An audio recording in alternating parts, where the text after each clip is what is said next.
So हाय गायजांनो, कसे असाच तुम्ही? आज आहे गावातला डे 2. हां आली. हां खाऊया.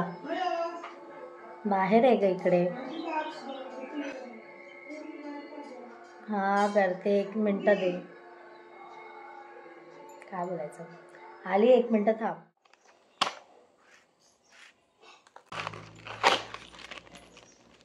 मोठा भाग कापू की जरासा छोटा भाग कापू?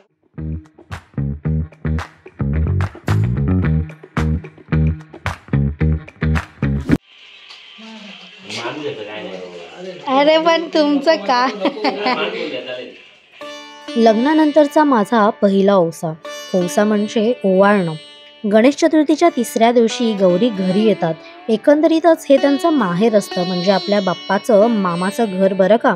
या दिवसात माहेरवाशिणींना गौरी आणण्याचा आणि सजवण्याचा मान असतो.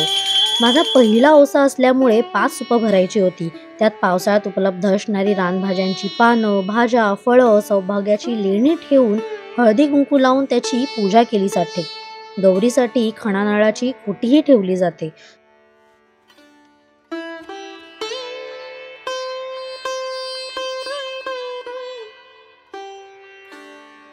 आईने मला बघताच साक्षात गौरी दिसतेस ग बोलून माझं कौतुक केलं.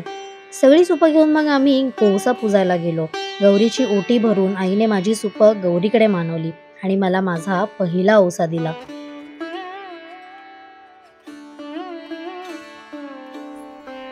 आज तो नवीन ओसो ते ओसो भरलेला तुझा मान सगळा ठेवलेला आणि तुझा मिठाई ठेवलेली असा तर ती सगळी मान्य करून घे. वेळी पूजा केली असं त्यांची काय चूक झाली असेल तर त्यांना क्षमा कर. तुमचं वर्ज असं त्यांच्या दोघांच्या मस्तकी असू दे.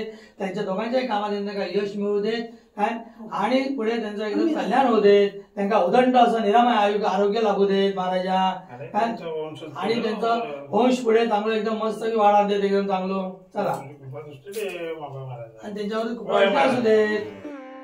मग आम्ही घराकडे येऊन आमच्या तुळशीकडे गणपतीकडे गाराणा घालून आशीर्वाद घेतला. पहिलो मान नवऱ्याचो आणि मग बाकी वडीलधाऱ्यांचो.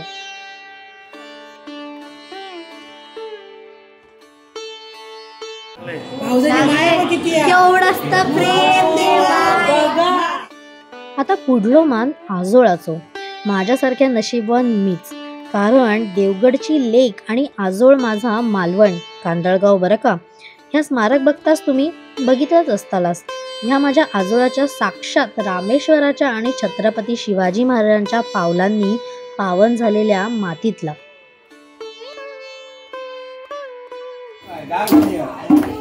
घराकडे परतलो नाही तोपर्यंत फुगड्यांचो खेळ रंगलो होतो.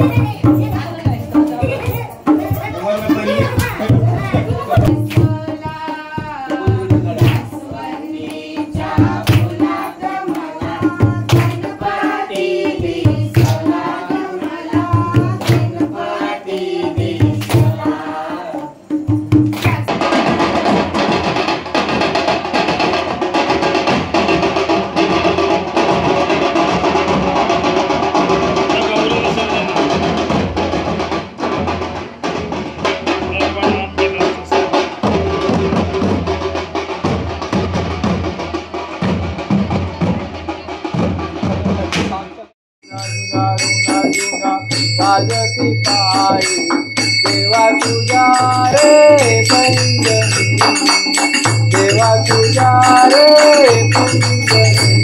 मुकुट डोळा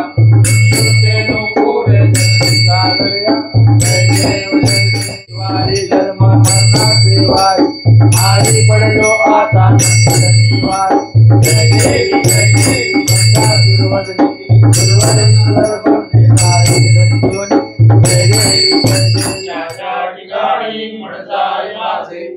त्या ठिकाणी निजरूप तुझे मी ठेवितो मस्तक ज्या ठिकाणी तेथे तिथे सद्गुरु पाय दोन्ही. जय जय गणपती बाप्पा मोरया. मंगल मूर्ती मोरया. उंदीर मामा की जय.